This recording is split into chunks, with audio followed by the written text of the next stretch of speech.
The crack of gunfire echoed through the forest, sending birds scattering into the dawn sky.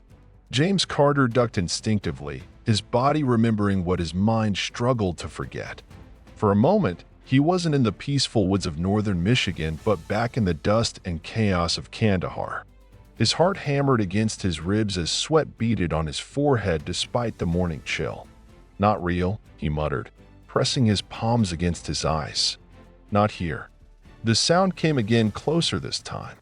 Not gunfire, James realized as his senses recalibrated to the present. It was a rifle shot, clean and deliberate. Poachers. James pulled himself upright, leaning against a pine tree for support. 6 months back from his third deployment, and still the slightest trigger could send him spiraling. His therapist called it progress, that he could pull himself back faster now. Some progress. He hadn't planned on hiking this remote trail today. His cabin was supposed to be a place of isolation and healing, not adventures. But sleep had evaded him since 3 a.m., and the walls had started closing in by sunrise. The forest, at least, didn't ask questions or expect him to be the man he was before. Another shot rang out, followed by the sound of something large crashing through the underbrush. James tensed, scanning the tree line.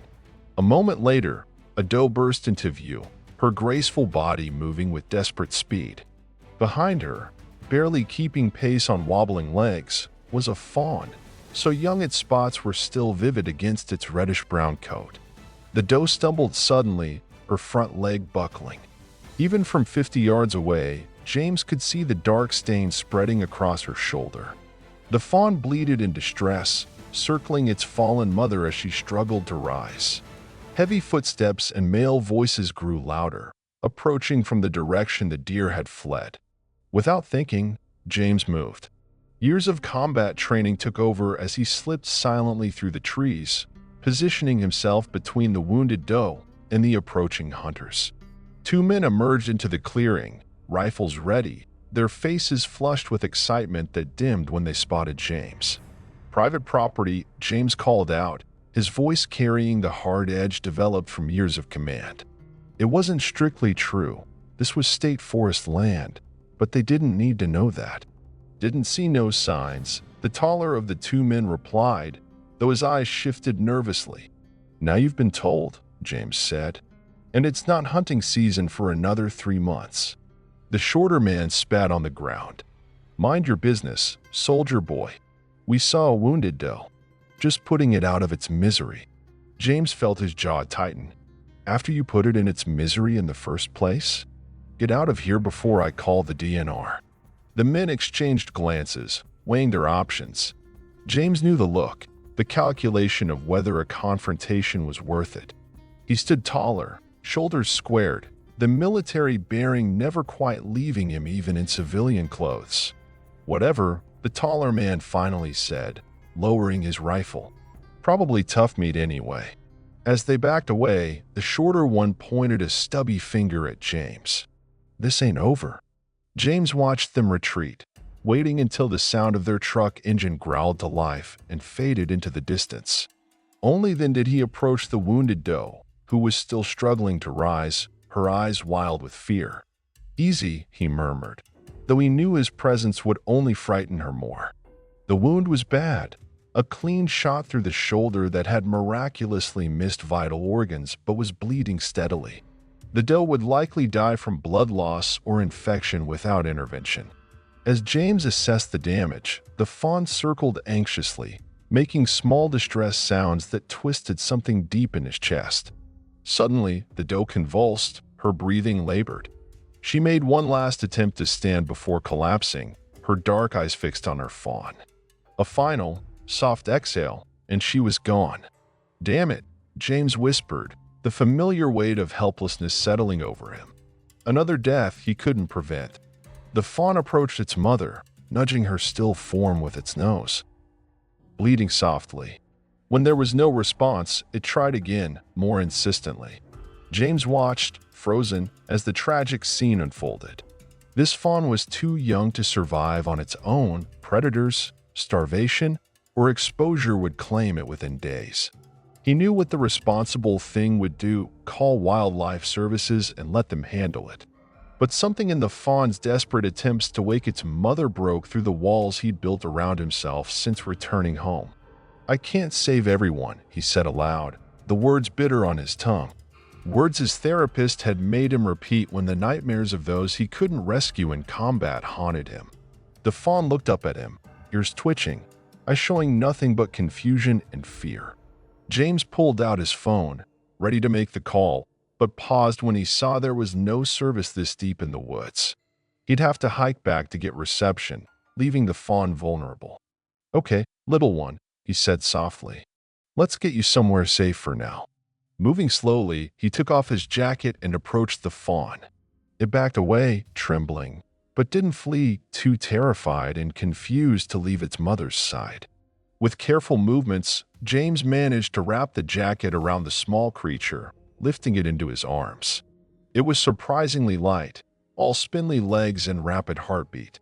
"I've got you," he whispered, though whether he was reassuring the fawn or himself, he wasn't sure.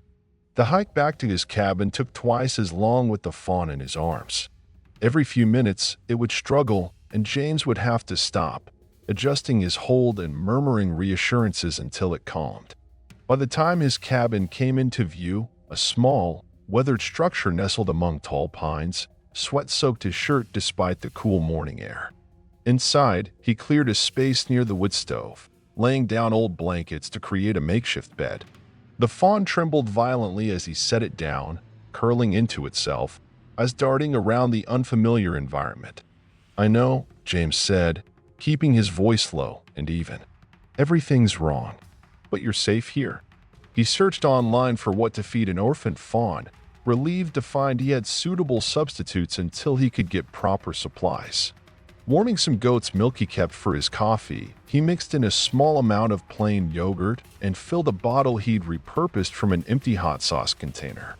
The fawn refused at first, turning its head away from the unfamiliar rubber nipple. James persisted, dabbing a drop of the mixture onto its muzzle. After several tense minutes, hunger overcame fear, and the fawn began to suckle eagerly.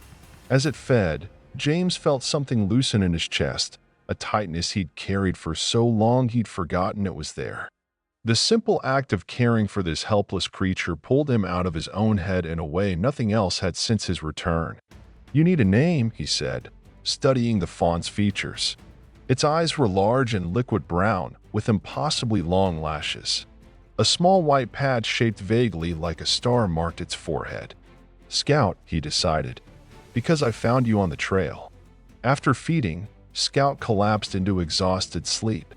James called the local wildlife rehabilitation center, explaining the situation. The woman who answered sounded sympathetic but firm. "We're at capacity right now with spring rescues," she explained. "Can you care for it until we have space?" "Maybe 2 weeks. We can provide supplies and guidance." James hesitated. 2 weeks of responsibility for another life seemed daunting. He'd come to the cabin precisely to avoid responsibility, to escape the weight of command and consequence that had followed him from the battlefield. Scout stirred in sleep, making a small noise that sounded almost like a whimper. James remembered the fear in those eyes, the desperate attempts to wake its mother. "I'll do it," he heard himself say. "Tell me what supplies I need." That night, James slept on the couch beside Scout's makeshift bed.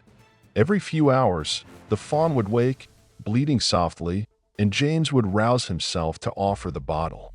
By morning, his eyes were gritty with exhaustion, but for the first time in months. The nightmares had stayed at bay. A knock at the door startled them both.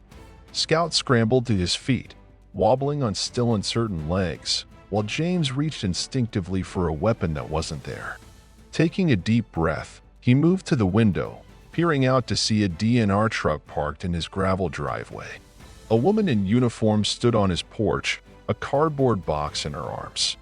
"Mr. Carter?" she called out.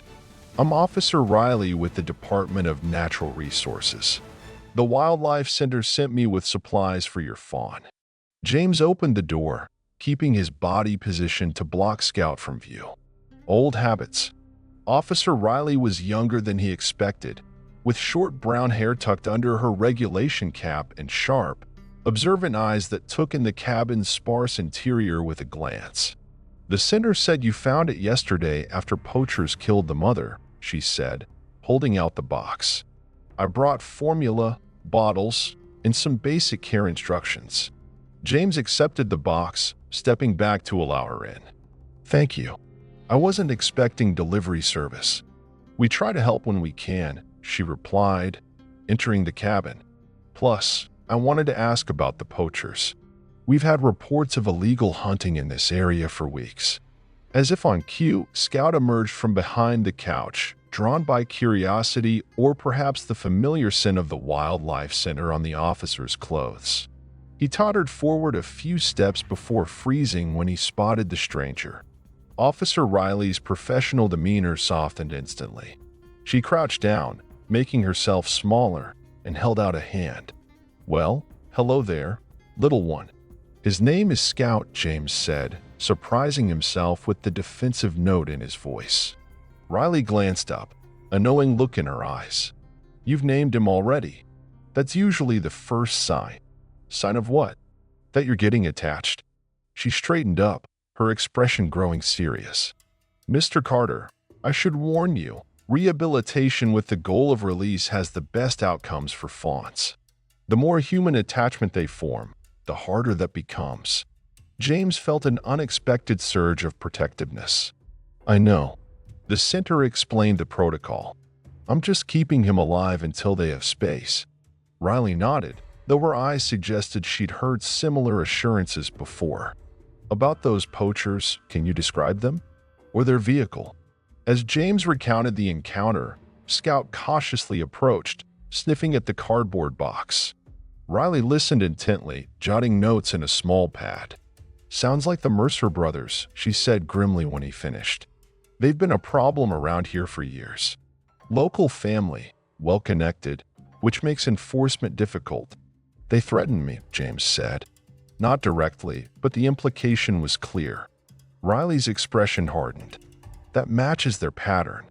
They don't like witnesses." She glanced at Scout, who had settled by James's feet. "I'd be careful for a while. They know these woods better than most."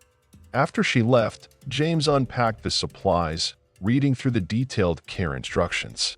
The enormity of what he'd taken on hit him suddenly: feeding schedules, health monitoring, proper handling to prevent imprinting.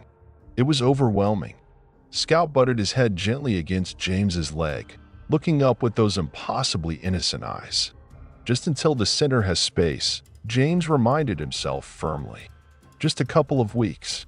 But as he prepared Scout's next bottle, he couldn't ignore the feeling that something fundamental had already shifted. For the first time since coming home, he had a purpose beyond just surviving each day, even if that purpose came with 4 wobbly legs and a spotted coat. Days melted into a routine that James hadn't realized he craved.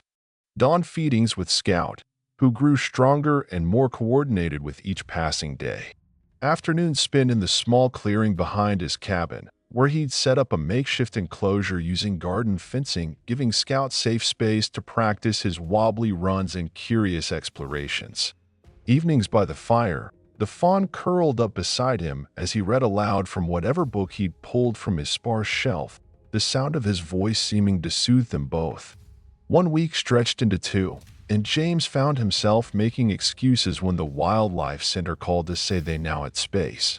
"He's still adjusting," James explained, watching Scout nibble tentatively at clover in the yard. The move might set back his progress. The rehabilitation specialist seemed to understand what James wasn't saying. "Another week won't hurt," she conceded. "But remember, Mr. Carter, the longer you wait, the harder it will be. For both of you." James knew she was right. He'd read enough about rehabilitating wild animals to understand the dangers of imprinting, of Scout becoming too comfortable with humans to survive in the wild. Yet each morning when those liquid brown eyes greeted him with what he could only interpret as trust, the idea of surrender grew more impossible.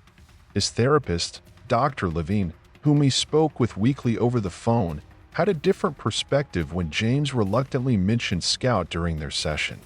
You've been caring for something vulnerable, she noted, her voice carrying the thoughtful pause he'd come to recognize. Something that depends on you. That's significant progress, James. It's temporary, he insisted, even as Scout nudged at his hand, demanding attention. Maybe, Dr. Levine said, but temporary connections still matter. They still change us. James wasn't sure he wanted to be changed. He'd seen enough change, from the eager young recruit who enlisted at 18 to the battle-hardened staff sergeant who'd carried the weight of his platoon's lives, to the hollow-eyed veteran who flinched at car backfires and couldn't sleep through the night. Change rarely felt like improvement these days, but he couldn't deny that the nightmares had lessened since Scout's arrival. The hypervigilance remained, perhaps even intensified with the responsibility of protecting the fawn, but it felt purposeful now, directed towards something beyond his own survival. On a warm afternoon in early June, James sat on his porch, watching Scout explore the perimeter of his enclosure. The fawn had nearly doubled in size, his spots beginning to fade, his legs growing stronger and more confident each day. The sound of an approaching vehicle pulled James from his thoughts. He tensed, scanning the dirt road that led to his property. Few people came this way, the DNR officer, occasionally a delivery driver with supplies, and once, his sister who'd driven up from Detroit to check on him after he'd missed too many of her calls. A mud-splattered pickup truck emerged from the tree line, and James felt his muscles coil with recognition. It was the same truck the poachers had driven, its distinctive dented fender and rusted tailgate unmistakable. The Mercer brothers. James stood, moving swiftly to the enclosure. Scout, sensing his tension, froze in place, ears flicking nervously. Inside, James murmured, opening the gate. The fawn hesitated only briefly before trotting after him, having learned that James's tone carried meaning. They barely made it into the cabin before the truck pulled into the driveway, gravel crunching under its tires. James directed Scout to the bedroom, closing the door to keep him hidden, then retrieved the shotgun he kept locked in a cabinet above the refrigerator. He wasn't looking for a confrontation, but the memory of the shorter Mercer's parting words, "This ain't over," echoed in his mind. The truck's engine cut off. One door slammed, then another. James positioned himself by the window, watching as the brothers approached, the taller one leading, a brown paper bag in his hand, his posture casual but purposeful. A knock sounded, 3 sharp raps that made James's heart rate spike. He took a deep breath, set the shotgun behind the door where it would be accessible but not immediately visible, and opened the door just enough to show his face. "Can I help you?" he asked, his voice level despite the adrenaline coursing through him. The taller Mercer, Rick, James had learned from Officer Riley, held up the paper bag with an easy smile that didn't reach his eyes. "Thought we got off on the wrong foot last time," he said. "Brought a peace offering." James didn't move to accept the bag. "That's not necessary." "Sure it is," Rick insisted, his smile thinning. "We're neighbors out here. Should stick together." He tried to peer past James into the cabin. "Nice place you got. Lived here long?" "Look," James said, cutting through the pretense, "I appreciate the gesture, but I'm not interested in company right now." The shorter brother, Dale, had been hanging back, but now he stepped forward, his face flushing with poorly concealed anger. "You too good for us, soldier boy? Think you own these woods now?" Rick put a hand on his brother's chest, restraining him. "Easy, Dale. The man's got a right to his privacy." His gaze shifted back to James, sharper now, assessing. "Just curious if you've seen any more injured deer lately. We're concerned, being responsible hunters and all." The implication was clear. They knew, or at least suspected, that James had taken the fawn. A chill ran down his spine. "Haven't seen any wildlife except birds and squirrels," James replied, meeting Rick's stare without blinking. "If that changes, I'll be sure to call the DNR." The mention of authorities made Dale's jaw tighten, but Rick maintained his composed facade. Sure, Rick said, finally lowering the paper bag. "Well, Offer stands if you change your mind about that drink. We're just down the East Trail, blue cabin with the satellite dish. Can't miss it." James nodded curtly. "I'll keep that in mind." As the brothers turned to leave, Dale looked back over his shoulder. "You seen that DNR lady around much? Riley? She's been poking her nose where it don't belong lately." "Can't say I have," James lied, keeping his expression neutral while internally his concern deepened. If they were watching Officer Riley, the situation was more dangerous than he'd thought. He waited until the truck disappeared down the road before retrieving Scout from the bedroom. The fawn was agitated, sensing James's tension and reacting to the unfamiliar voices. He paced the small room, as if making soft thumping sounds on the wooden floor.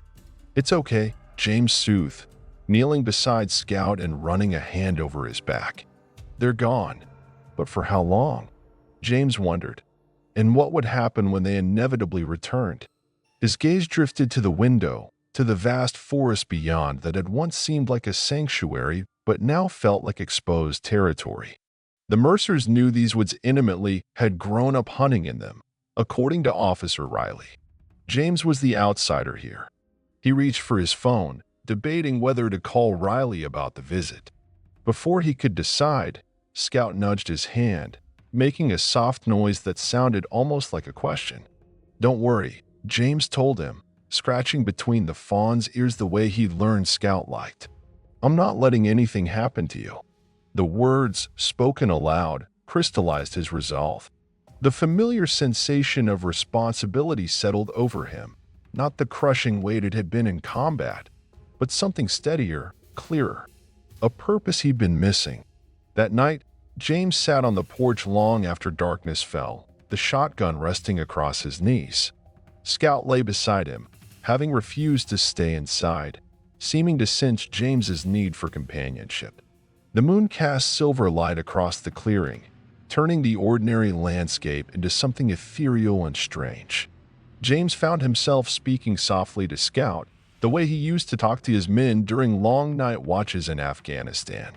"I was a staff sergeant," he explained, his voice barely above a whisper. "Responsible for 12 men. Boys, really. Most of them younger than I was when I first enlisted."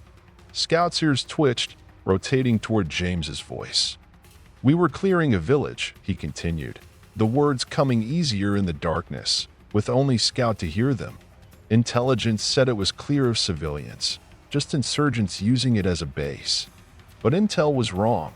His throat tightened, but he pushed on, needing suddenly to release the story he'd kept locked inside for months. "There was a family, a mother and 3 children. They came running out of a building we thought was empty.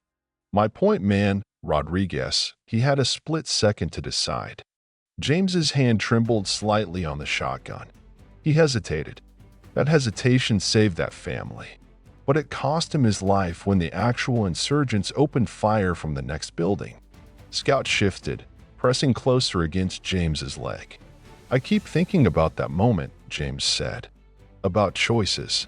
About what I could have done differently to save both the family and Rodriguez." He looked down at Scout, whose eyes reflected the moonlight. "The military gave me a commendation for how I handled the situation afterward. Got everyone else out alive. But I don't feel like a hero. I feel like I failed." Scout made a soft sound, almost a hum, and nudged James's hand. The simple contact grounded him, pulling him back from the edge of memories that threatened to swallow him whole. "Anyway," James said, clearing his throat, "that's why I'm out here. Trying to figure out who I am without the uniform, without the responsibility." Yet here he was, taking responsibility for this vulnerable creature, preparing to defend it against threats both real and perceived. Maybe Dr. Levine was right. Maybe this was progress. The next morning, Officer Riley's DNR truck rolled up the driveway, sending birds scattering from the nearby trees. James, who had finally fallen asleep just before dawn, jerked awake at the sound. Scout, curled beside the couch where James had been sleeping, lifted his head in alarm. "Stay," James instructed Scout, who had grown remarkably responsive to basic commands. He grabbed his jacket to cover the wrinkled t-shirt he'd slept in and went to meet Riley. She was already out of her truck, a concerned expression on her face as James approached. "Mr. Carter," she greeted him, her usual professional tone tinged with urgency. "I tried calling, but it went straight to voicemail." James patted his pockets, realizing he'd left his phone charging inside. "Is something wrong?" "The Mercer brothers," Riley said, lowering her voice though there was no one else around to hear. "They've been asking questions about you in town and about the fawn. I think they suspect you have it." "They paid me a visit yesterday," James confirmed. "Didn't see Scout, but they were definitely fishing for information." Riley's eyebrows shot up. "They came here? What did they want?" "Supposedly to make peace. Actually to snoop around." James crossed his arms, the morning chill settling into his bones. "They mentioned you, too. Asked if I'd seen you around." "Didn't sound friendly?" Riley's expression darkened. "I've been building a case against them for months. Poaching, illegal trapping, selling game meat under the table to restaurants downstate. But they're careful, and they've got half the county either scared of them or on their payroll." "You think they'd really come after a fawn?"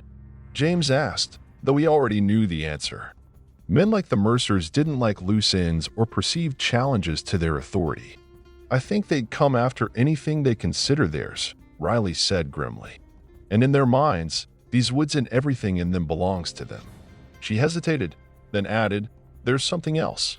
Their property borders protected wetlands that the county wants to develop. The Mercers have been fighting it, but word is they're about to lose that fight. They're angry, desperate, and looking for someone to blame."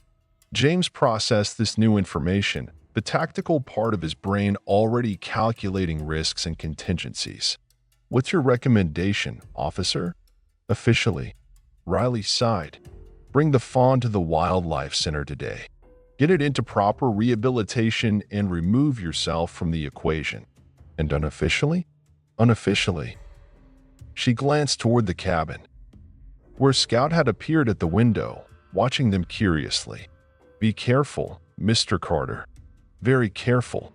After Riley left, James stood in the yard for a long time, considering his options. The sensible choice was clear: follow Riley's official advice and surrender Scout to the Wildlife Center. It would be safer for everyone, including Scout, who deserved a chance at a normal life in the wild. But as he turned back toward the cabin and saw Scout waiting for him, something in James rebelled against the rational course. It wasn't just about protecting the fawn anymore. Somehow, in the quiet moments between nightmares and healing, Scout had become a tether to a part of James he thought he'd lost in the dust and blood of war: his capacity to care, to connect, to hope. The next 2 weeks passed in a state of heightened awareness that reminded James of his deployments. He reinforced the enclosure, adding height to the fencing and installing motion-activated lights around the perimeter of the property. At night, he slept in short bursts, waking at the slightest sound. The Mercers hadn't returned, but their presence loomed like storm clouds on the horizon. Scout continued to thrive, growing so quickly that James had to adjust his feeding schedule and enclosure setup weekly. The formula had been replaced with a mix of natural browse, leaves, twigs, and clover that James gathered from the forest, supplemented with grain provided by the Wildlife Center. The gangly, uncertain fawn was transforming into a sleek young deer, his spots fading to barely visible patches. Most concerning to James was Scout's continued attachment to him. Despite following all the rehabilitation center's protocols to minimize human contact, Scout still greeted him with eager recognition each morning, still followed him around the enclosure, still seemed to prefer James's company to solitude. "You're not supposed to like me this much," James told him one afternoon as Scout nudged his hand for attention. "You're supposed to be getting wilder, not tamer." Scout merely blinked those liquid brown eyes, ears twitching in what James had come to recognize as contentment. On a humid morning in late June, James was checking the east-facing section of fence when a flicker of movement in the trees caught his attention. He froze, instinctively crouching lower, his senses sharpening. It wasn't the Mercers, they wouldn't bother with stealth. A deer, perhaps, or a coyote. But the figure that emerged from the forest was human, a slight woman with gray-streaked hair pulled back in a practical braid. She wore hiking boots and carried a well-worn backpack, moving with the quiet confidence of someone comfortable in the wilderness. She stopped at the edge of the clearing, raising a hand in greeting when she spotted James. "Hello there," she called, her voice carrying easily across the open space. "You must be James Carter." James straightened, his posture guarded. "Who's asking?" The woman approached, stopping a respectful distance away. "My name's Maggie Wilson. I'm a volunteer at the Wildlife Rehabilitation Center. Sarah, that's the director, asked me to check on your fawn situation." James frowned. "The center's been calling. They didn't mention sending someone in person." "That's because I volunteered myself," Maggie said, an amused smile crossing her weathered face. "I live about 3 miles east of here, and I've been rehabilitating wildlife for 30 years. When Sarah mentioned a reluctant caretaker with a fawn he can't part with, I thought I might offer some neighborly advice." "I can part with him," James said, more defensively than he intended. "He's just not ready yet." Maggie's smile deepened, crinkling the corners of her eyes. "That's what they all say. Mind if I meet the little one? I promise I'm not here to take him away, just to assess." James hesitated, studying her. There was something disarming about Maggie's straightforward manner, reminiscent of the no-nonsense senior officers he'd respected most in the military. After a moment, he nodded and led her toward the enclosure where Scout was grazing. The fawn lifted his head as they approached, ears pivoting forward with interest. When he spotted James, he trotted over to the fence, stopping short when he noticed the stranger. "My goodness," Maggie breathed, "he's beautiful. Healthier than I expected, too." "I've been following all the protocols," James said, unable to keep a note of pride from his voice. "Proper nutrition, minimal handling, keeping him outdoors as much as possible." Maggie nodded approvingly, then knelt a few feet from the fence, making herself smaller. She didn't attempt to approach Scout or call to him, simply waited, her posture relaxed and patient. After a moment of consideration, Scout took a tentative step toward her, nostrils flaring as he caught her scent. "How long have you had him now?" Maggie asked, her eyes never leaving the fawn. "Almost 6 weeks," James replied, watching Scout's cautious assessment of the visitor. "Found him after poachers shot his mother." "The Mercers," Maggie said, not a question but a statement of fact. When James looked at her in surprise, she shrugged. "Small community out here. Word travels. Plus, I've had my own run-ins with those two over the years." Scout had edged closer to the fence, curiosity overcoming wariness. Maggie remained perfectly still as the fawn stretched his neck to sniff at her outstretched hand. "He's imprinted on you," she observed, her tone matter-of-fact rather than accusatory. "Not completely, but significantly." James felt a familiar twist of guilt. "I tried to avoid it." "I'm sure you did," Maggie said, her voice gentler now. "But sometimes nature has its own plans." "What's his name?" "Scout." "Scout," she repeated, nodding as if approving. "It suits him." She stood slowly, brushing dirt from her knees. "You've done well with him, James. Better than most would in your position. But you're at a crossroads now." "Meaning?" "Meaning he's entering a critical development stage. The next few months will determine whether he can ever be successfully released into the wild." Maggie gestured toward the cabin. "Got any coffee? This conversation might take a while." Inside, as James brewed coffee in the small kitchen, Maggie examined the cabin with undisguised curiosity. Unlike Officer Riley, whose professional assessment had made him feel scrutinized, Maggie's interest seemed genuine and without judgment.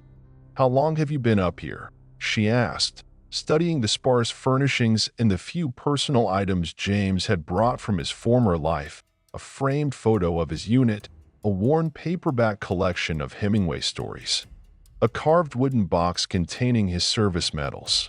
"About 8 months," James replied, pouring coffee into 2 mismatched mugs. "After I was discharged." Maggie accepted the mug with a nod of thanks. Military, then? I thought so. My late husband was Army, 2 tours in Vietnam. The casual mention of her husband's service created an unexpected bridge, a shared understanding that eased some of the tension James hadn't realized he was carrying. Marines, he offered. 3 tours in Afghanistan. Hard coming back, Maggie said, not a question but an acknowledgement. Takes time to remember who you were without the uniform. James found himself nodding, surprised by how accurately she'd articulated what he'd been struggling to define. About Scout, Maggie continued, settling into one of the kitchen chairs. You've got 2 options, as I see it. The official rehabilitation route means surrendering him to the center immediately.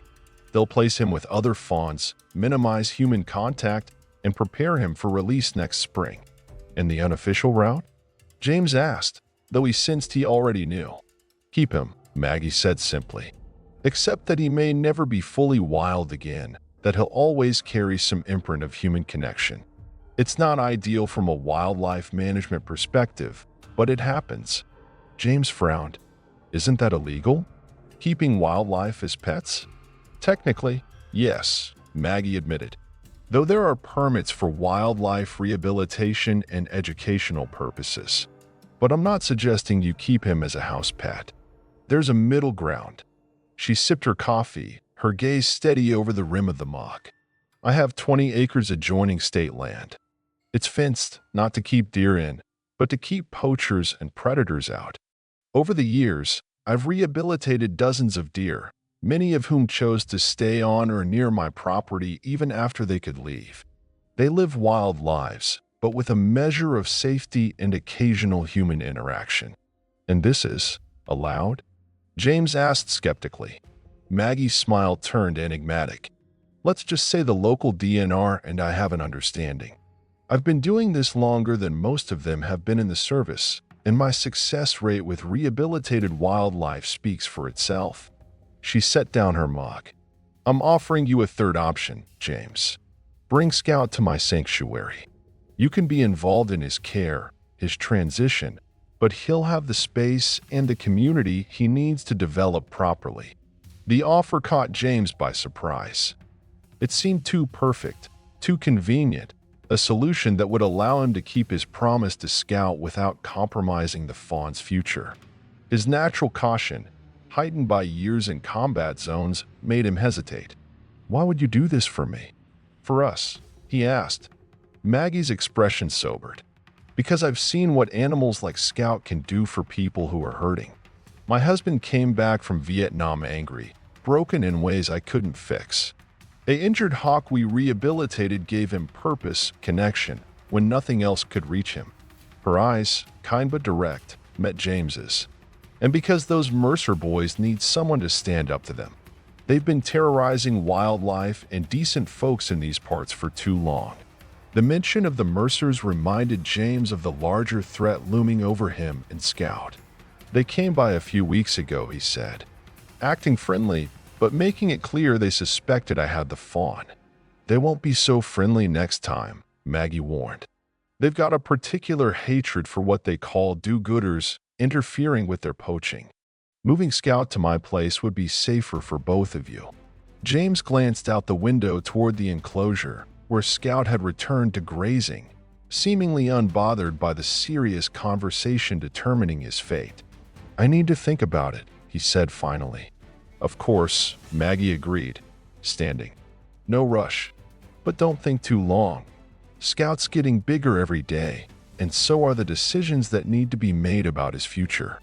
As she prepared to leave, Maggie pulled a small notebook from her backpack and scribbled down her address and phone number. If you decide to bring Scout over, or if you just want to talk more about options, you can reach me here. My place is just beyond the creek, about an hour's hike through the woods. There's a road access too, if you prefer driving. James accepted the paper, folding it carefully. Thank you for the advice and for understanding. Maggie's smile returned, warming her weathered features. Animals heal us, James. Sometimes in ways we never expected. I've seen it too many times to doubt it. She shouldered her backpack. You're welcome to come see my setup anytime. Might help you decide. After she departed, disappearing into the forest with the same quiet confidence with which she'd arrived, James spent the afternoon with Scout in the enclosure. He'd been gradually expanding the fawn's territory, allowing him more freedom to roam while still keeping him protected from predators and the Mercers. Scout had developed a game he loved, racing in circles around the perimeter, his movements becoming more graceful and sure-footed each day.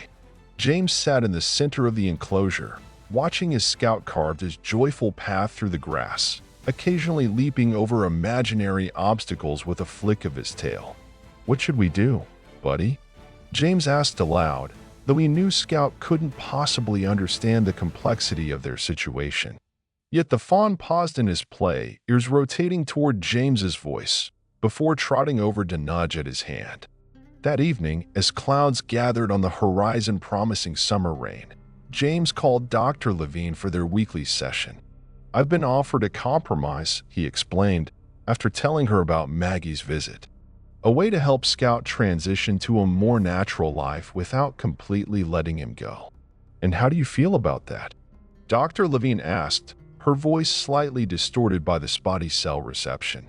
James considered the question, watching through the window as rain began to fall, sending Scout seeking shelter under the small lean-to in his enclosure. "Relieved," he admitted, "but also, I don't know, like I'm failing him somehow.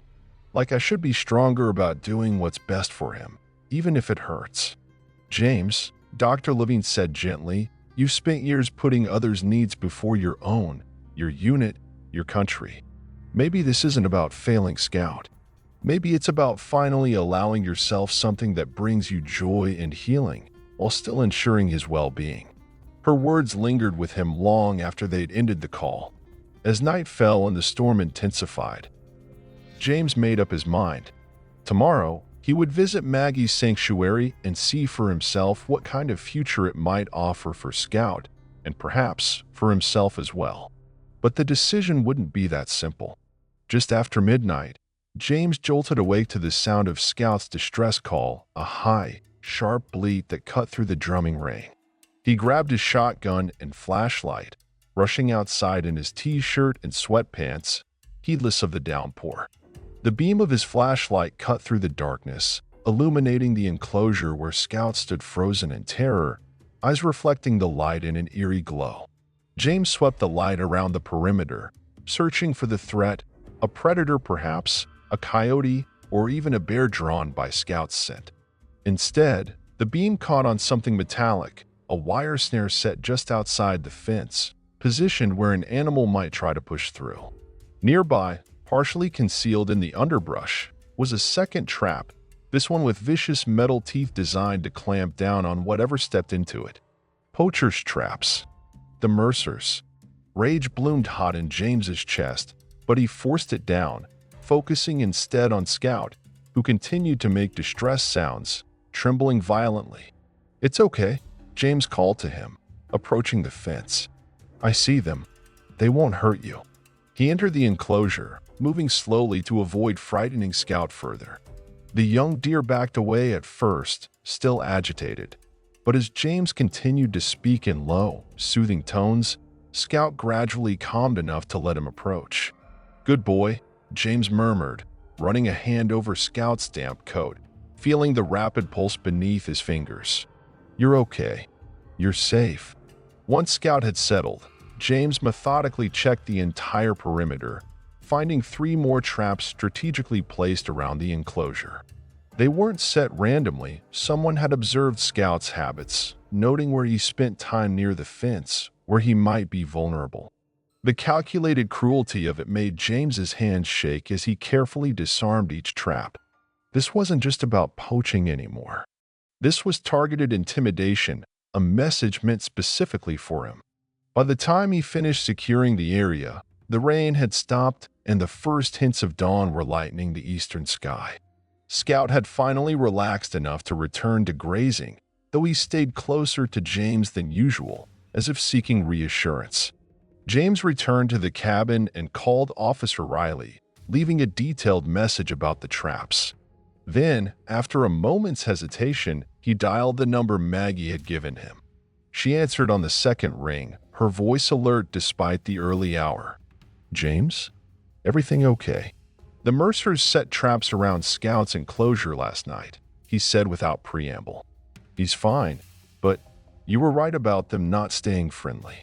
Maggie's sharp intake of breath was audible over the line. "Those bastards," she muttered. "Did you call Riley?" "Left her a message. But I don't want to wait for official channels. I want to bring Scout to your place. Today, if possible." "Yes, of course," Maggie agreed immediately. "I'll get things ready. Do you need help transporting him?" James thought of the crude trailer he'd seen in his shed, likely left by the cabin's previous owner. With some modifications, it could work to move Scout safely. "I can manage," he said, "but it might take me a few hours to prepare." "Take your time and be careful," Maggie advised.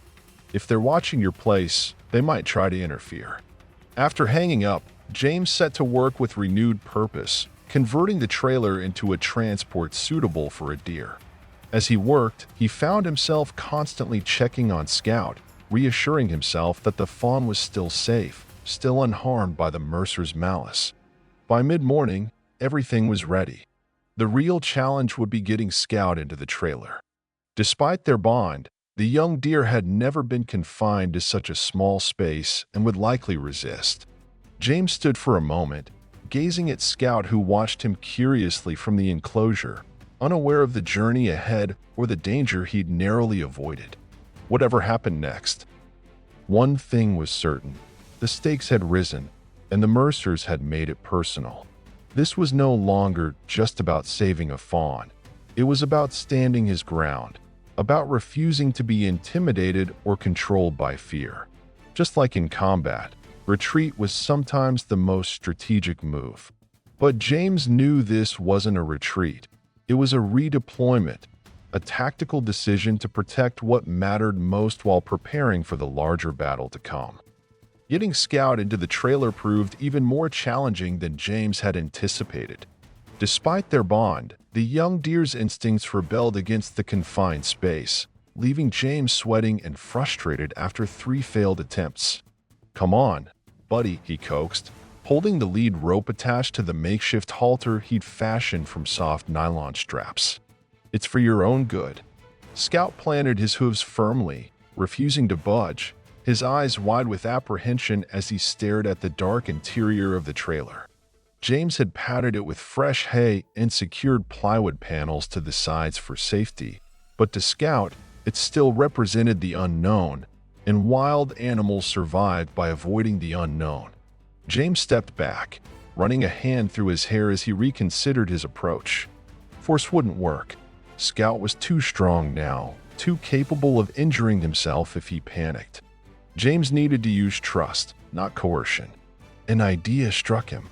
He retrieved one of Scout's favorite treats, apple slices, from the cabin and returned to find the fawn pacing anxiously by the gate. "Try this instead," James murmured to himself, placing a trail of apple pieces leading into the trailer. Then, rather than trying to lead Scout, he simply opened the enclosure gate and stepped back, allowing the deer to make his own choice. For several long minutes, Scout remained frozen, his ears flicking nervously as he assessed the situation. Then, cautiously, he approached the first apple slice, sniffing it before delicately taking it between his lips.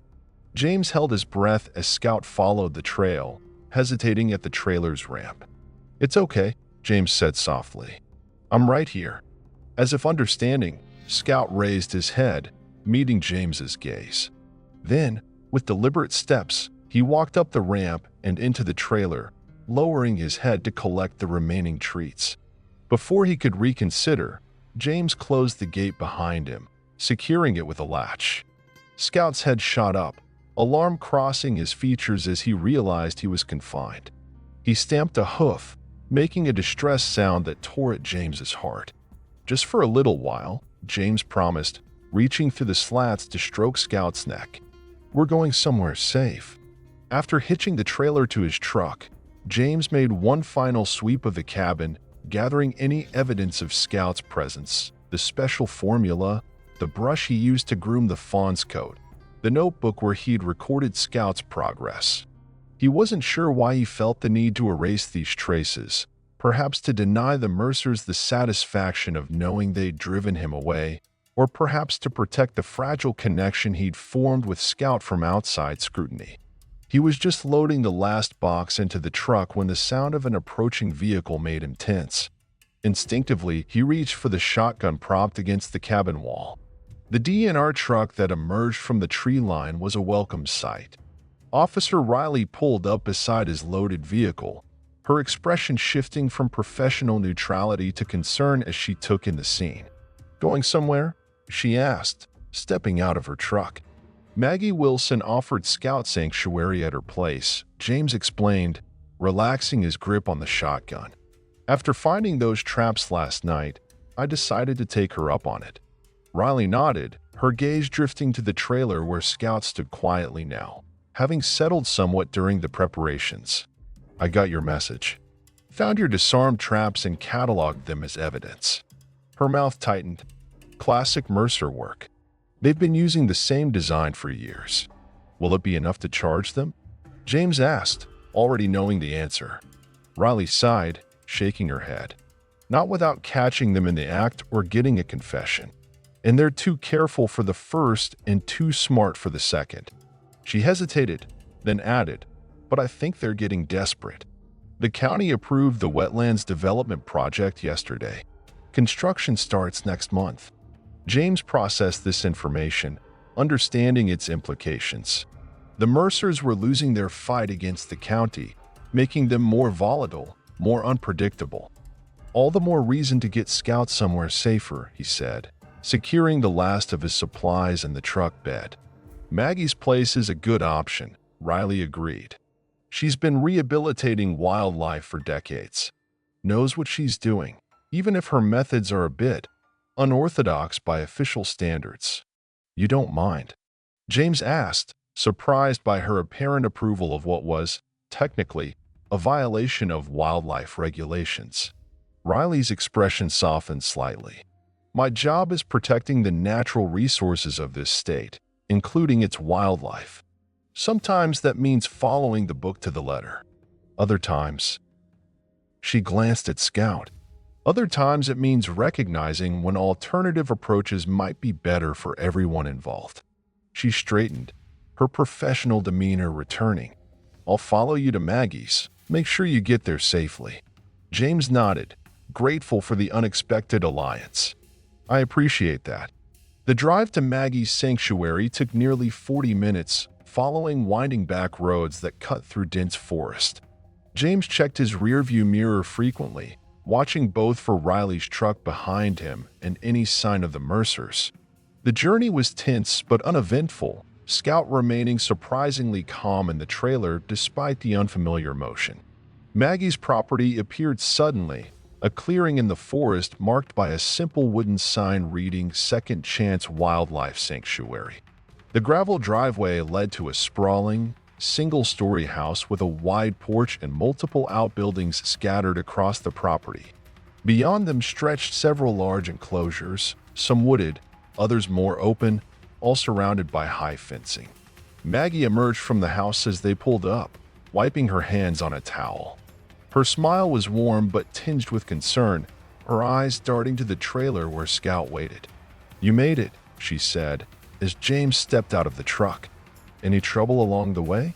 "None," James confirmed, glancing at Riley's truck as it parked beside his.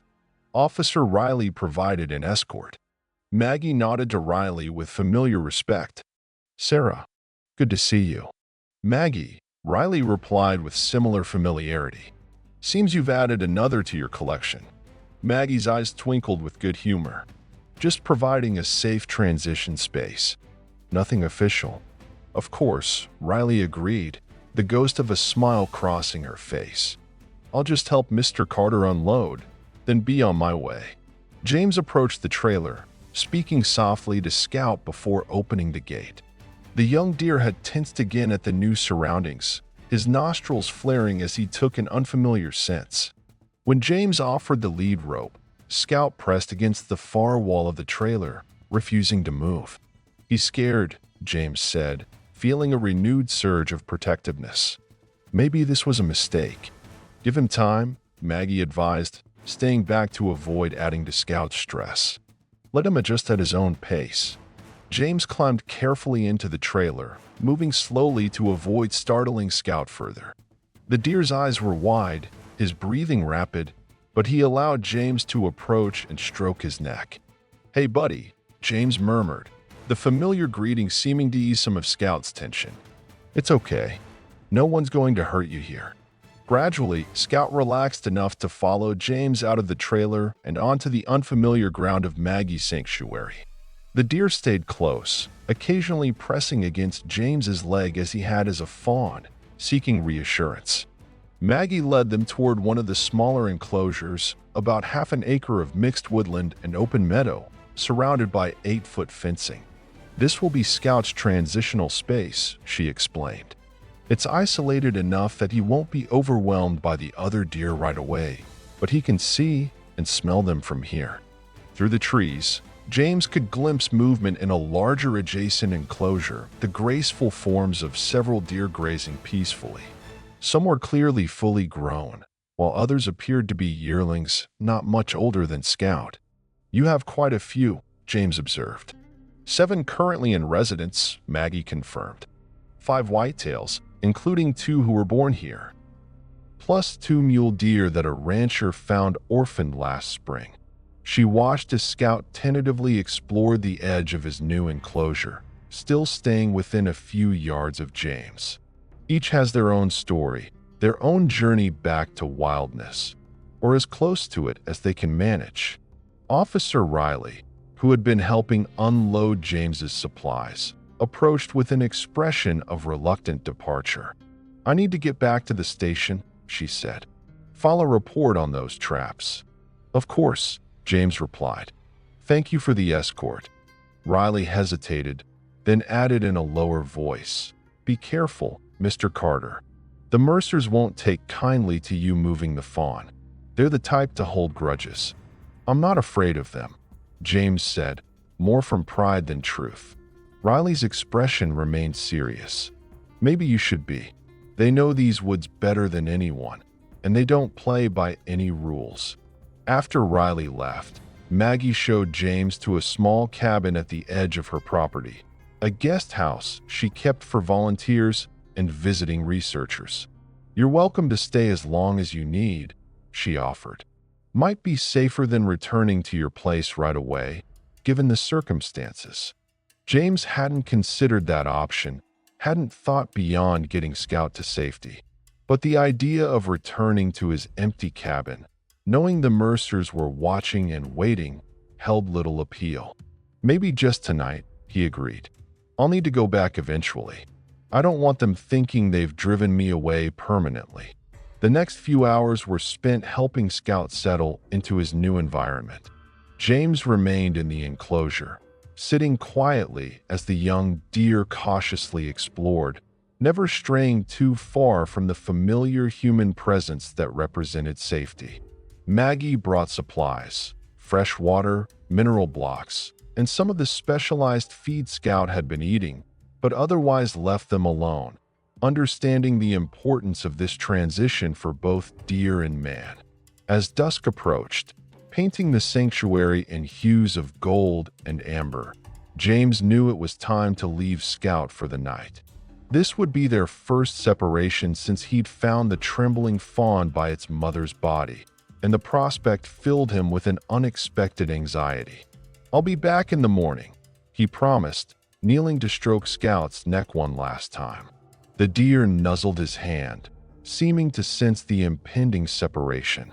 "You'll be safe here." Maggie was waiting by the gate, a thermos of what smelled like beef stew in her hands. "He'll be fine," she assured James, noting his reluctance to leave.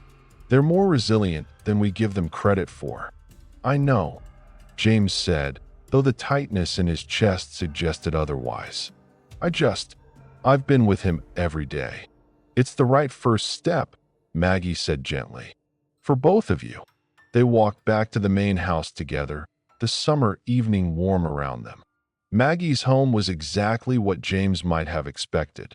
Comfortable but utilitarian, filled with books about wildlife and framed photographs of the many animals she'd rehabilitated over the years. A large topographical map of the county hung on one wall, marked with colored pins whose purpose James could only guess at. Over dinner, Maggie shared more about her sanctuary and its residents. Most of them returned to the wild eventually, she explained, refilling James's water glass. They come and go as they please once they're mature enough. Some stay in the area, visit occasionally. Others disappear completely, which is its own kind of success. And the ones that stay? James asked, thinking of Scout. Maggie's expression softened. They find their own version of freedom. It might not be what nature intended, but it's a good life. Safe, with enough wildness to satisfy their instincts. After they'd finished eating, Maggie led James to a small office off the main living room. She pulled a worn leather album from a bookshelf and opened it on the desk between them. Inside were photographs documenting decades of Maggie's work. Injured eagles with healing wings, fox kits being bottle-fed, a young black bear standing on hind legs beside a much younger Maggie. Each one has taught me something, she said, her fingers tracing the edge of a photo showing a red-tailed hawk perched on her gloved arm. About survival, about healing, about what it means to be wild. She turned the page to reveal a photo of a man, tall and lean with Maggie's same kind eyes, standing beside a young deer similar to Scout. My husband, Frank, she explained. This was the first deer we rehabilitated together after he came back from Vietnam. James studied the image, noting the man's reserved posture, the careful way he stood beside the deer without touching it. He looks careful. He was, Maggie confirmed with a sad smile. The war changed him, made him wary of connection, of anything that might be taken away again. She tapped the photo gently. But this deer, we called him Ranger, needed him. Couldn't have survived without him. And needing Frank gave Frank permission to need again too, if that makes sense. It did make sense, in a way that resonated uncomfortably with James's own experience. Scout had needed him, and that need had pulled James back into the world when he'd been retreating from it. What happened to them? He asked. To Frank and Ranger? Maggie's smile deepened with memory. Frank found his way back to himself. We had 20 good years together before cancer took him. She turned to another page, showing the same deer, now fully grown, standing at the edge of the forest with 2 young fawns beside it. And Ranger lived wild, but never far. Raised several families on our land, returned every winter until he was an old buck with a magnificent rack. She closed the album carefully, her expression thoughtful. I'm telling you this because I want you to understand what you're doing for Scout matters, even if the path forward isn't clear yet. And what he's doing for you matters too. Later, as James settled into the guest cabin for the night, those words echoed in his mind. He hadn't wanted this connection, hadn't sought out the responsibility of caring for another life when he could barely manage his own. Yet Scout had found him anyway, had needed him specifically, and that need had awakened something in James he'd thought dead and buried in the Afghan desert. Through the cabin window, he could just make out Scout's enclosure in the distance, a darker shadow against the night. He wondered if the fawn was sleeping peacefully or if he too felt the strange emptiness of their separation. The sudden crunch of gravel outside snapped James back to alertness. He moved silently to the window, peering out into the darkness. A vehicle had pulled up to Maggie's main house, not Riley's DNR truck, but an older model sedan he didn't recognize. Maggie emerged from her house, flashlight in hand, and approached the car with the confidence of someone expecting a visitor. The driver's door opened, and a man stepped out tall and broad-shouldered, dressed in what appeared to be a sheriff's uniform. They spoke briefly before Maggie led him toward her office, both disappearing inside. James released the breath he'd been holding, chiding himself for his paranoia. Clearly, Maggie had connections throughout the community, including local law enforcement. It was probably routine, nothing to do with Scout or the Mercers. Yet as he lay down to sleep, James couldn't shake the feeling that things were in motion now, events set into play by his decision to save one fawn, to take a stand against the casual cruelty of men like the Mercers. Whatever came next, he knew with sudden certainty that it would require more of him than he'd been willing to give since returning from war. The question was whether he still possessed the courage to face it. James woke before dawn, his body responding to ingrained military habits despite the unfamiliar surroundings. For a disorienting moment, he didn't recognize the rustic cabin with its pine paneling and handmade quilts. Then memory rushed back. Scout, the Mercers, Maggie's sanctuary. He dressed quickly and stepped outside into the cool morning air. Mist hung low over the property, giving the sanctuary an ethereal quality as the first hints of sunlight filtered through the trees. Without conscious thought, his feet carried him toward Scout's enclosure. The young deer was already awake, grazing at the far edge of the fence. At James's approach, Scout's head shot up, ears pivoting forward. For a breathless moment, James wondered if the fawn would remember him, if one night of separation had weakened their bond. Then Scout bounded across the enclosure, stopping just short of the fence, his tail flicking with what James could only interpret as joy. Relief flooded through him as he slipped through the gate and knelt to greet the deer, who pressed his nose against James's palm in familiar greeting. "Told you I'd be back," James murmured, stroking the soft fur between Scout's ears. "Miss me?" Scout's only response was to press closer, sniffing at James's clothes as if cataloging all the unfamiliar scents he'd collected since their separation. "I see you two are doing fine." Maggie's voice came from behind him, warm with approval. She stood by the gate, holding 2 steaming mugs. "Brought you coffee. Thought you might be out here early." James accepted the mug gratefully. "Thanks. I wanted to check on him." "He did well overnight," Maggie assured him. "Ate some browse, explored the perimeter. Seems to be adjusting." They watched in companionable silence as Scout, apparently satisfied that James wasn't going anywhere immediately, returned to grazing nearby. "Your visitor last night," James said finally, the question he'd held since seeing the sheriff's car pulling into his voice. "Is everything okay?" Maggie's expression revealed nothing. "Sheriff Collins is an old friend. Stops by occasionally to keep me updated on local matters." James nodded, understanding that Maggie wasn't going to elaborate. Whatever had brought the sheriff to her home at night wasn't his business, at least not yet. "I should head back to my cabin today," he said, changing the subject. "Make sure everything's secure." Maggie studied him over the rim of her mug. "The Mercers know you've moved, Scout. They'll be watching your place, waiting to see what you do next." "I know," James agreed, "but I can't hide here forever, and I'm not leaving my home because of them." After finishing their coffee, they returned to the main house where Maggie prepared a simple breakfast of eggs and toast. As they ate, she outlined a schedule for Scout's care and integration. "He'll stay in the transitional enclosure for at least 2 weeks," she explained. "After that, we'll begin introducing him to the other deer, first through supervised interactions, then eventually in the larger shared space." "And I can visit?" James asked, trying to keep the note of dependency from his voice. "As often as you want," Maggie assured him. "In fact, it's better if you maintain regular contact during this phase. It gives him stability while he adjusts to everything else that's changing." The plan made sense, offering Scout the best chance at a healthy transition while allowing James to remain part of his life. It wasn't what he'd originally envisioned when he'd rescued the fawn, but it felt right, a compromise that served both their needs. After breakfast, James packed his overnight bag and prepared to leave, promising to return the following day. Saying goodbye to Scout was easier this time, knowing the separation would be brief. Still, as he drove away from the sanctuary, a sense of emptiness settled in his chest. His cabin would feel different now, quieter, emptier, without Scout's presence. The feeling intensified as he turned onto the dirt road leading to his property. The familiar landscape seemed altered somehow, as if the air itself had changed during his absence.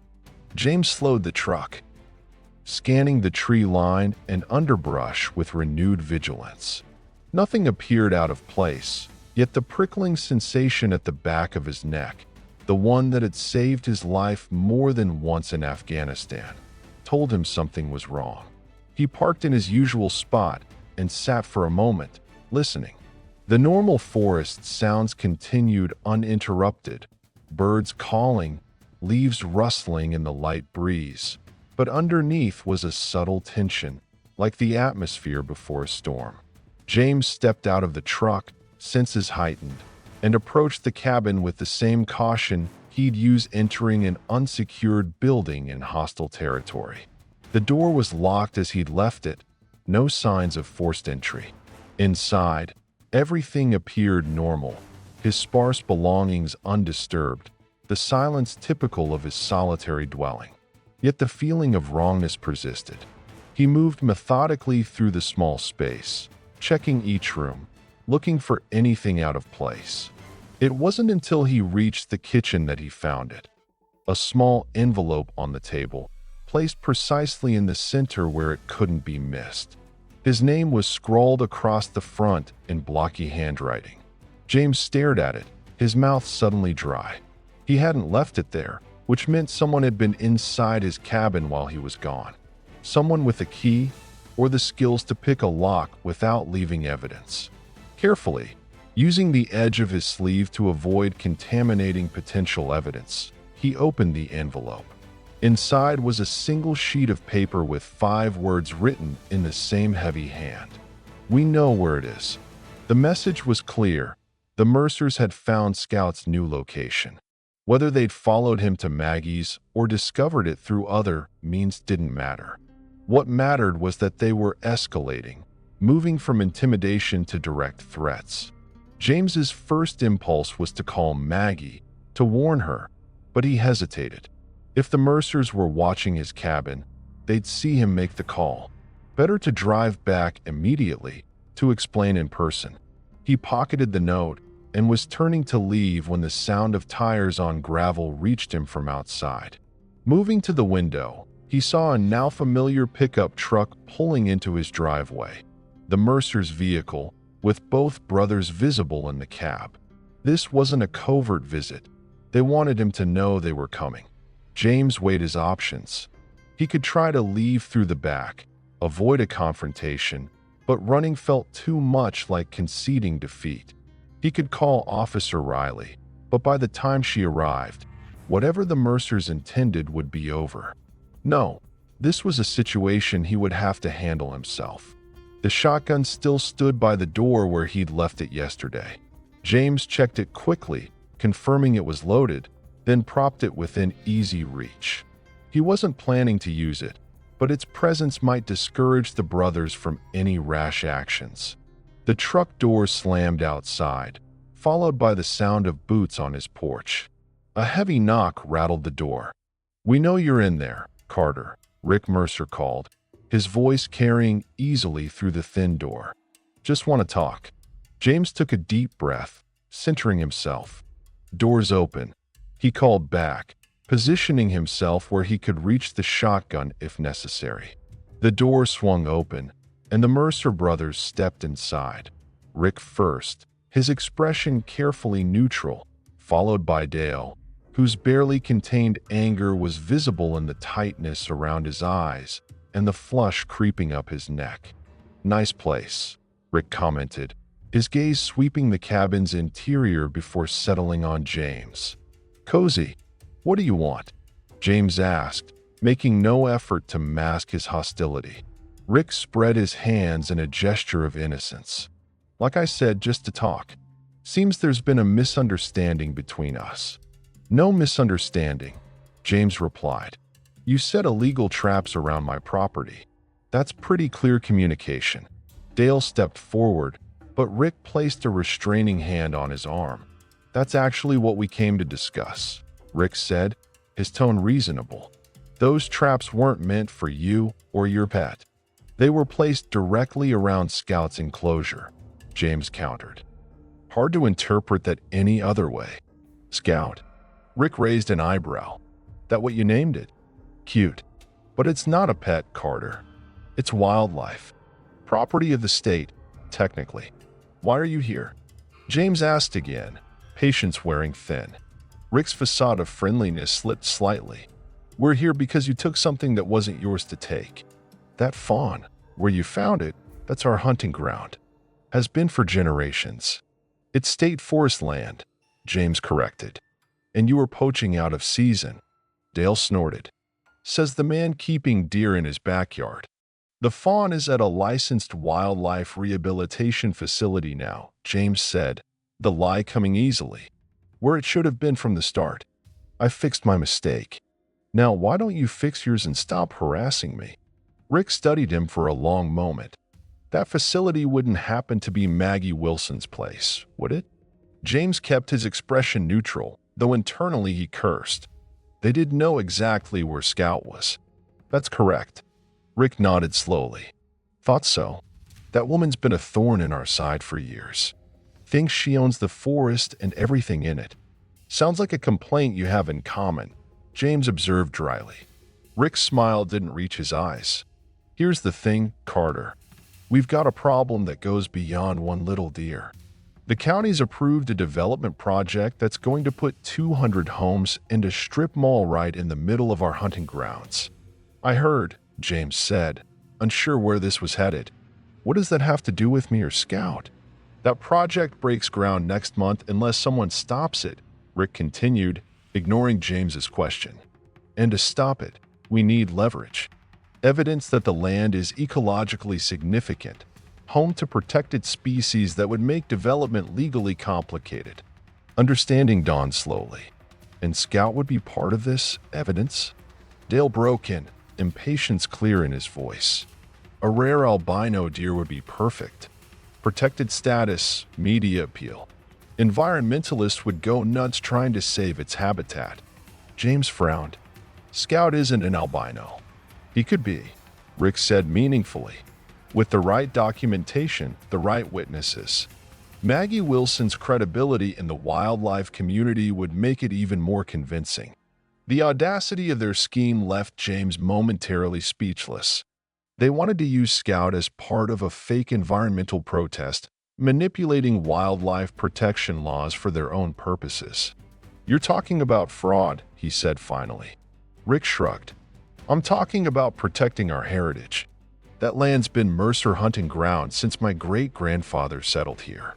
We're not going to let some developer from Lansing turn it into suburban paradise without a fight. And if I refuse to participate in this fight? James asked, though he already knew the answer. Rick's expression hardened. Then we'll have to take matters into our own hands. That fawn would fetch a good price in certain markets. Exotic meats, traditional medicine, there's demand.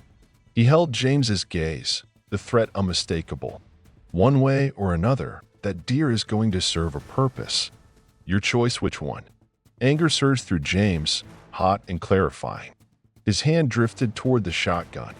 You've made your position clear, he said, his voice dangerously quiet. Now let me make mine clear. Scout isn't a pawn in your land dispute. He's not a commodity to be sold. And if you come anywhere near him or Maggie's sanctuary again, you'll regret it. Dale took a threatening step forward. You threatening us, soldier boy? Not threatening, James replied evenly. Promising. Rick placed a restraining hand on his brother's chest, his eyes never leaving James. Think about it, Carter. You're new here. No roots, no connections. We've got the entire county in our pocket, sheriff, judge, half the DNR officers. You really want to make enemies of people like us? I've faced worse, James said simply. A tense silence stretched between them, broken finally by Rick's cold laugh. Tough guy. Afghanistan made you think you're invincible, huh? He backed toward the door, pulling Dale with him. We'll be in touch. Think about our offer. It's the best outcome for everyone, including your precious Scout. The door closed behind them with a decisive click. James waited until he heard their truck start and the sound of tires on gravel fade before moving to the window to confirm their departure. Only then did he allow himself to release the breath he'd been holding, his hand shaking slightly with the adrenaline coursing through his system. He needed to warn Maggie immediately.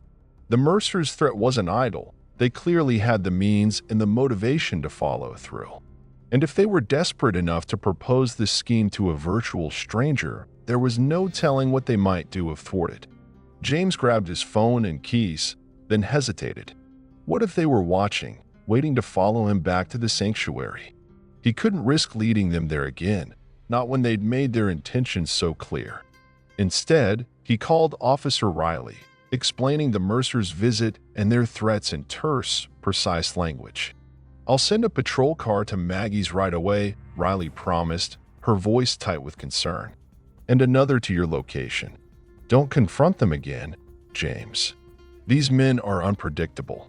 After hanging up, James paced the small confines of his cabin, frustration building. He felt trapped, unable to go to Scout and Maggie without potentially endangering them further, yet unable to remain idle while threats loomed. His military training urged action, preparation, countermeasures. The Mercers had revealed their hand, their desperation to stop the development project, their willingness to use Scout as a means to that end. Knowledge was power, and James now had knowledge he could use. He reached for his laptop, a plan forming in his mind. If the Mercers wanted to play games with environmental regulations, perhaps it was time to learn exactly what rules they were attempting to manipulate, and how those same rules might be turned against them. As he researched, a strange calm settled over him. For months, he'd been drifting, his days marked by the struggle to simply function in a civilian world that felt foreign and meaningless. Now, with Scout's safety at stake, with a clear mission before him, James felt more focused and present than he had since returning home. This wasn't the battle he'd expected to fight when he sought isolation in the Michigan wilderness. But it was a battle worth fighting for Scout, for Maggie, and perhaps most surprisingly, for himself. 3 days passed in a tense holding pattern. James divided his time between his cabin and Maggie's sanctuary, careful to vary his routes and timing to avoid being followed. Officer Riley increased patrols in both areas, but the Mercers seemed to have retreated, biding their time or planning their next move. Scout continued to thrive in his new environment, growing more confident with each passing day. He had begun to acknowledge the other deer in the adjacent enclosure, occasionally approaching the fence to sniff curiously at his future companions.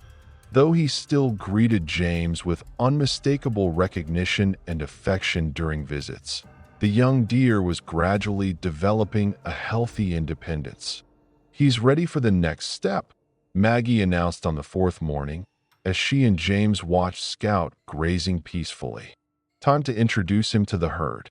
The process would be gradual, first allowing one of the gentler does into Scout's enclosure for supervised interaction, then eventually moving Scout into the larger shared space, if all went well. Maggie had done this dozens of times over the years, and her confidence reassured James, though he couldn't quite quell the protective anxiety that tightened his chest at the thought of Scout facing this new challenge. "What if the other deer reject him?" he asked, voicing his deepest concern. Maggie's expression softened with understanding. "That's extremely rare, especially with young ones like Scout. Deer are social animals. They naturally form groups for safety and companionship. But if it happens, we'll adjust. There's always another approach." They selected a young doe named Willow for the first introduction, a quiet, gentle deer who had been at the sanctuary since she was a fawn, orphaned in similar circumstances to Scout. James helped Maggie open the connecting gate between the two enclosures. Then they retreated to a respectful distance to observe. Willow entered cautiously, her nose twitching as she scented the unfamiliar deer.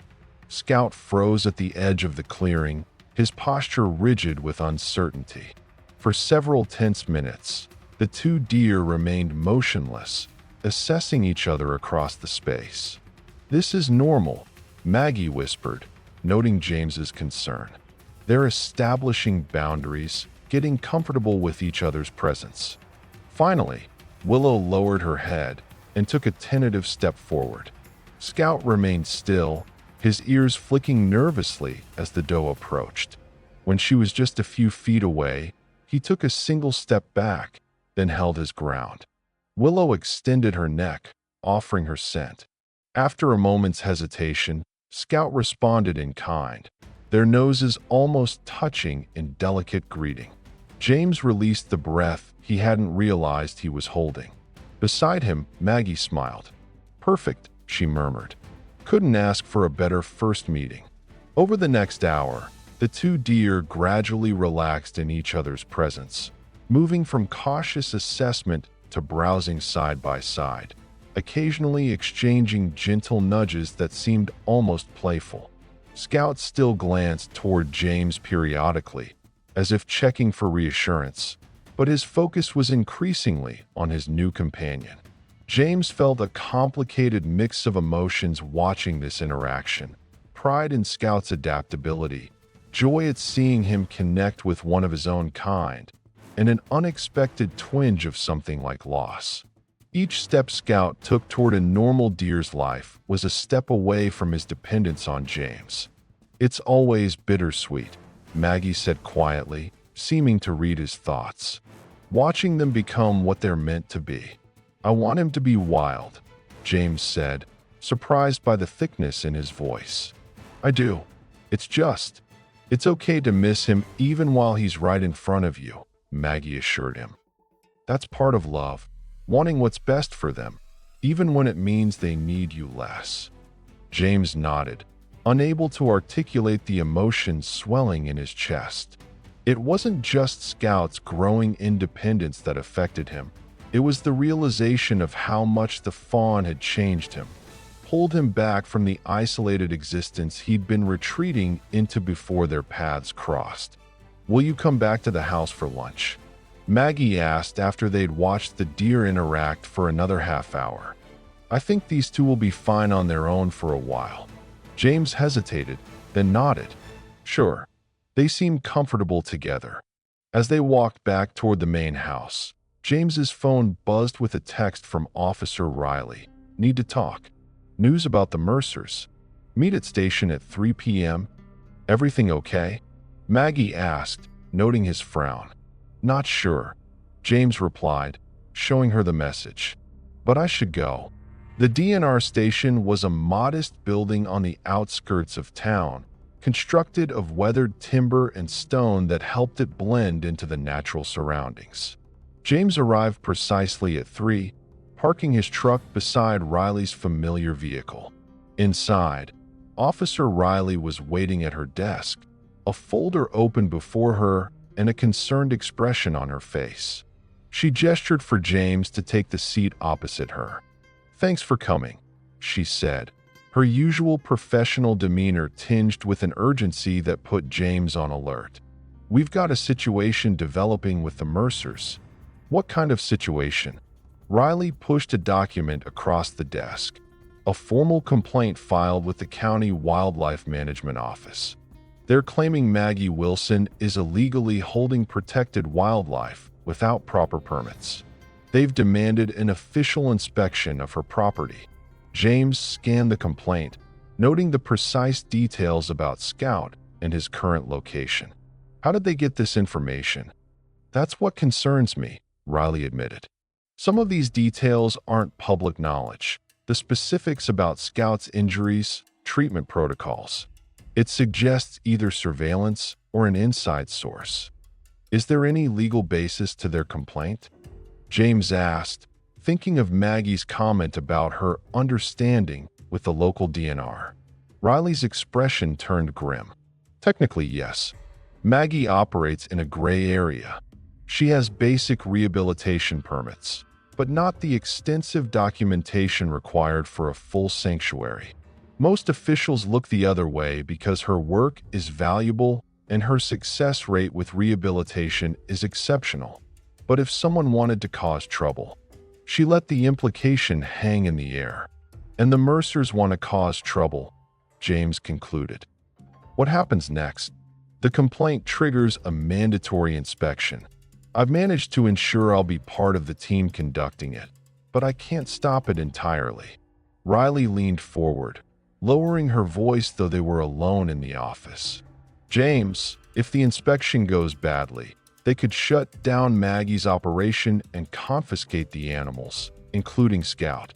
The thought of Scout being taken by strangers, possibly ending up in an overcrowded rehabilitation center or worse, sent a chill through James. When is this inspection happening? Day after tomorrow, Riley replied, which gives us very little time to prepare. What about the Mercers' illegal activities? James asked. The poaching, the traps, can't we use those to counter their complaint? We're building that case, Riley assured him. But wildlife violations are notoriously difficult to prosecute without direct evidence. We've got the traps you reported, but they'll claim they were set legally for coyotes or other predators. Without catching them in the act of poaching, we're stalled. James felt frustration rising. Once again, the Mercers seemed to be operating with impunity while those trying to do the right thing were hamstrung by rules and regulations. There's more, Riley continued, her voice dropping further. The development project they're fighting? I did some digging. The company behind it, Northland Developers, has filed complaints about threatening behavior from the Mercers. Nothing they can prove, but there's a pattern: damaged equipment, threatening calls, even reports of gunshots near their survey teams. They're escalating, James observed, thinking of the cold calculation in Rick Mercer's eyes during their last encounter. Exactly. And I'm concerned that Scout and Maggie's sanctuary are becoming collateral damage in their fight against this development. Riley closed the folder decisively. I've warned Maggie about the inspection. She's starting to get her paperwork in order.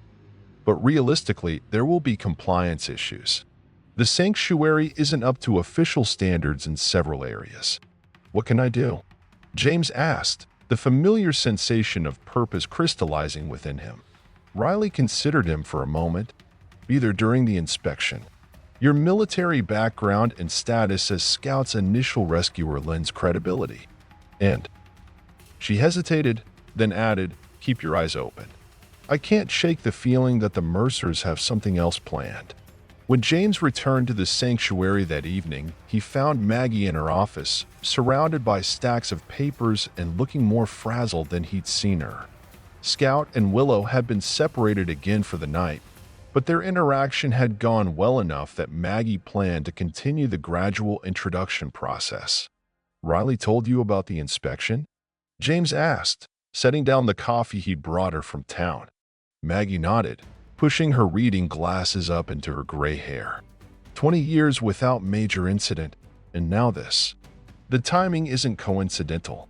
The Mercers, James confirmed. They're trying to get leverage against you because of Scout. It's not just about Scout anymore, Maggie said, her voice weary but resolute. They've been trying to shut me down for years. My sanctuary sits on land they believe should be part of their hunting territory. This development project has just made them desperate enough to finally act on that grudge. James hadn't considered that Maggie might have her own history with the Mercers, independent of his conflict with them over Scout. It made sense, though. Her sanctuary represented everything they opposed: protection rather than exploitation, preservation rather than profit. Riley thinks they might be planning something beyond the inspection, James said, taking a seat across from her. Something we're not seeing yet. Maggie looked up sharply. Like what? I don't know, James admitted. But these men aren't just bullies, they're calculating. The traps around Scout's enclosure, the complaint about your permits, they're systematic, always thinking several moves ahead. Like chess, Maggie murmured, setting down the form she'd been filling out. What's their endgame then? What do they really want?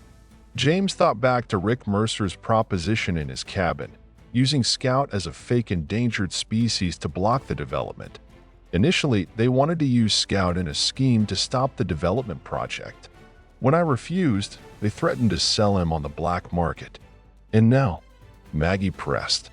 Now I think they're improvising, James said slowly, working through the logic. The complaint against your sanctuary serves multiple purposes. It puts pressure on you, threatens Scout, and creates a distraction. But what if that's not the main objective? What if they're setting up something else entirely? The night before the inspection, James couldn't sleep. He'd spent the day helping Maggie prepare, organizing documents, making minor repairs to enclosures, ensuring everything was as compliant as possible given the short notice. But the nagging sense that they were missing something critical kept him awake, staring at the ceiling of the guest cabin. On impulse, he got up and dressed, grabbing a flashlight and his phone. He needed to check on Scout to reassure himself that the young deer was safe. The night was clear and cool, stars scattered across the sky like diamond dust. James moved quietly through the sanctuary, nodding to the security guard Maggie had hired as an extra precaution. Scout's enclosure was peaceful. The young deer curled up under the lean-to, his breathing steady in sleep. James stood at the fence, watching the gentle rise and fall of Scout's sides, finding an unexpected calm in the simple evidence of the fawn's continued well-being. A soft rustle in the undergrowth nearby caught his attention. James tensed, scanning the perimeter. It was probably just a nocturnal animal, a raccoon or possum foraging, but after weeks of heightened alertness, he couldn't dismiss any potential threat. He directed his flashlight toward the sound, the beam cutting through the darkness to reveal nothing, just leaves stirring in the light breeze. James was about to turn away when another sound reached him, the unmistakable snap of a twig under a heavy boot, coming from the direction of the property line that adjoined state forest land. James extinguished his flashlight immediately, letting his eyes adjust to the darkness. Training kicked in as he moved silently toward the sound, using trees and shadows for cover. He pulled out his phone, ready to call for help if necessary, but held off. It could still be nothing, and triggering alarms prematurely might cause more problems than it solved. As he neared the property boundary, marked by a split-rail fence that was more symbolic than functional, James spotted movement, two figures moving stealthily through the trees, heading toward the sanctuary. Even in the dim starlight, he recognized the Mercer brothers' distinctive silhouettes. James crouched behind a large oak, watching as the men paused at the fence line. Dale was carrying what appeared to be a rifle, while Rick held something smaller, a tranquilizer gun. James realized with a jolt of alarm. They weren't here to intimidate or negotiate. They were here to take Scout. Without hesitation, James dialed Riley's number, keeping his voice to a whisper when she answered on the second ring. "The Mercers are at Maggie's property," he said urgently. "Armed, approaching from the northwest corner. They're after Scout." "Stay put," Riley ordered. "I've got a patrol car 5 minutes out. Don't engage them directly, James." But even as she spoke, James could see the brothers climbing over the fence, moving with clear purpose toward the enclosures. 5 minutes would be too late. "Can't wait," James replied tersely, ending the call before Riley could protest further. He had to stall them, keep them away from Scout until help arrived. Moving parallel to the Mercers but staying concealed in the tree line, James circled around to intercept them before they could reach the deer enclosures. The security guard was nowhere in sight, likely on the opposite side of the property during his rounds. James was on his own. When the brothers were just yards from emerging into the clearing that led to the enclosures, James stepped out from the shadows, deliberately snapping a branch to announce his presence. "You're trespassing," he called, his voice steady and carrying in the night air. "Private property." The Mercers froze, Rick recovering first, the tranquilizer gun lowering but not disappearing. Well, he drawled. "The soldiers playing night watchman now. How devoted." "Turn around and leave," James said, taking a step closer. "Or explain to the sheriff why you're here with weapons in the middle of the night." Dale raised his rifle slightly, not aiming, but a clear threat. "No law against hunting on public land," he said. "Got turned around in the dark. Simple mistake." "This isn't public land," James countered. and we both know you're not lost." Rick's voice hardened. "Don't be stupid, Carter. We're taking the deer. You can't stop both of us." "I already called the DNR," James replied calmly. "Officer Riley's dispatched a patrol. They'll be here any minute." "Is taking Scout really worth prison time?" A flicker of doubt crossed Rick's face, but Dale stepped forward, anger overriding caution. "He's bluffing," Dale snarled. "Let's finish this." Before James could respond, floodlights blazed to life throughout the sanctuary, bathing the area in harsh brightness. The security system Maggie had installed, triggered either by the guard or by Maggie herself, was designed precisely for situations like this. The sudden illumination startled all three men. In the confusion, Dale's rifle swung up reflexively, and James lunged forward, grabbing the barrel and shoving it skyward just as it discharged.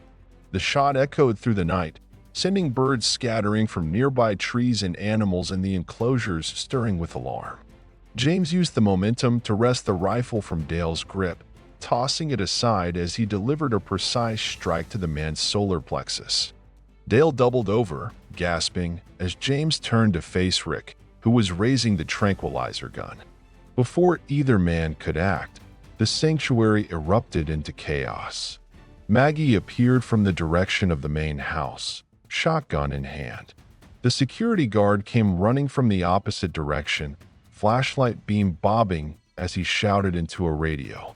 And in the distance, the unmistakable wail of approaching sirens cut through the night. Rick hesitated, calculation clear in his eyes as he assessed the rapidly deteriorating situation. With a curse, he grabbed Dale's arm, pulling his brother upright. "This isn't over," he spat at James before the two of them turned and sprinted toward the tree line. "Let them go," Maggie called as James moved to pursue. "The police will catch them on the road." Sure enough, within minutes, two patrol cars pulled into the sanctuary's driveway, followed closely by Riley's DNR truck. Officers fanned out, securing the perimeter while Riley approached James and Maggie, her expression a mix of relief and exasperation. "Told you not to engage them," she said to James, though there was no real censure in her voice. "They were going to take Scout," James replied simply. "I couldn't wait." Riley nodded, her professional mask slipping to reveal a brief smile. "Well, your call may have just solved our Mercer problem once and for all. We've got them on armed trespassing, illegal possession of tranquilizing equipment, and discharge of a firearm within a nature sanctuary. That's enough to hold them while we build the bigger case." The rest of the night passed in a blur of statements and paperwork. By dawn, news had arrived that the Mercer brothers had been apprehended at a roadblock, their truck containing not only the rifle and tranquilizer gun, but also tagged venison out of season, the final piece of evidence needed for the poaching charges Riley had been building. The morning brought another piece of unexpected news. The inspection of Maggie's sanctuary, originally scheduled for that day, had been postponed indefinitely. Riley's quiet influence, combined with the Mercers' arrest, had bought them time to properly address any compliance issues. As the first light of day spread across the sanctuary, James made his way to Scout's enclosure. The young deer was alert and watchful, clearly unsettled by the night's commotion. When he spotted James, he approached the fence with obvious relief, pressing his nose against James's outstretched hand in familiar greeting. "It's okay, buddy," James murmured, stroking the soft fur between Scout's ears. "You're safe now. Really safe." Maggie joined him a few minutes later, looking tired but peaceful. "The Mercers won't be bothering us again for a long time," she said. "Riley thinks they'll face significant jail time, given the multiple charges and their prior history." James nodded, continuing to stroke Scout, who leaned into his touch with trusting affection. "What about the sanctuary inspection?" "Postponed for now," Maggie confirmed. "And when it does happen, we'll be ready. Sheriff Collins has offered to help with the paperwork, Seems he's been meaning to get me properly licensed for years." Her eyes twinkled with the hint of secrets shared. "Sometimes it takes a crisis to push us toward changes we've been avoiding." James understood she wasn't just talking about the sanctuary's legal status. The crisis with Scout and the Mercers had pushed him toward changes he'd been avoiding too: reconnection, purpose, the risk of caring again. In the weeks that followed, Scout continued his integration with the other deer, spending more time with Willow and gradually being introduced to the rest of the herd.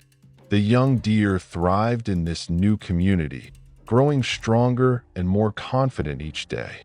His spots faded completely, replaced by the sleeker coat of a yearling, though the distinctive star-shaped patch on his forehead remained, a permanent reminder of the fawn James had first encountered. James visited regularly, though he gradually extended the periods between visits, allowing Scout the space to develop the independence he would need for a successful life in the sanctuary. The young deer still recognized him, still approached with obvious pleasure at his arrival, but the desperate dependence of those early days had evolved into something more balanced, more sustainable for them both. 6 months after the night of the Mercers' attempted raid, James stood with Maggie at the fence of the main deer enclosure, where Scout now lived full-time with the herd. The sanctuary had changed in subtle but significant ways. New, official signs declaring its status as a licensed wildlife rehabilitation facility, additional volunteers helping with daily operations, even a modest educational center where local schoolchildren could learn about conservation. James had changed too. He'd started working part-time at the sanctuary, using skills from his military background to improve security and operations. He'd also begun reaching out to other veterans in the area, creating an informal support network that sometimes met at Maggie's educational center. The isolation he'd sought after returning from Afghanistan had slowly given way to purposeful connection. "He's going to be fine," Maggie said, nodding toward Scout, who was grazing peacefully with the herd at the far end of the enclosure. "He's found his place." "We both have," James replied, surprising himself with the simple truth of the statement. As if sensing their attention, Scout lifted his head, ears pivoting toward them. After a moment's consideration, he broke away from the herd and trotted toward the fence, his movements graceful and assured.